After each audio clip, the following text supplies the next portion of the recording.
पातळीपाडा परिसरामध्ये निर्माणाधीन म्हणजे अंडर कन्स्ट्रक्शन असलेल्या इमारतीच्या वेळी माती खचून 8 ते 10 लोक अडकल्याची भीती व्यक्त केली जातेय। ठाण्यातली ही घटना आहे। इमारतीखाली दबून हे लोक अडकलेले आहेत आणि या लोकांची संख्या 8 ते 10 आहे असं कळतंय, जे या इमारतीच्या माती खाली अडकलेले आहेत। ठाण्याच्या पातळीपाडा भागातली ही घटना। मिलिंद भागवत माझे सहकारी आणि प्रतिनिधी ठाण्याचे आपल्याला अधिक माहिती देतील। मिलिंदजी, काय अधिक तपशील? रेश्मा, हे हिरानंदानी म्हणजे पातळीपाड्याला घोडबंदर रोडला हिरानंदानी इस्टेट म्हणून आहे आणि तिथे बायर इंडिया कंपनीच्या ऑफिसची मागची बाजू आहे ही।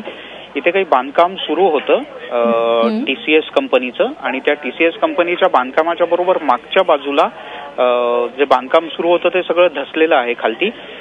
साधारण एक 7-8 फुटापेक्षाही जास्त बांधकाम खालती धसलेलं आहे आणि जे काम तिथे करत होते लोक त्याच्यातले 7 ते 8 जण त्याच्यात दबलेले असण्याची शक्यता आहे। साधारण पाऊण तासापूर्वीची घटना आहे ही। थोड्या वेळात फायर ब्रिगेड आणि डिझास्टर मॅनेजमेंटची टीम तिथे पोहोचली।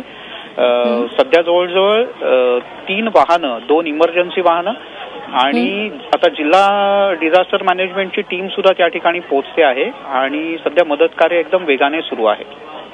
निश्चित मिलिंदजी, खूप खूप धन्यवाद तुम्ही दिलेल्या या माहितीबद्दल।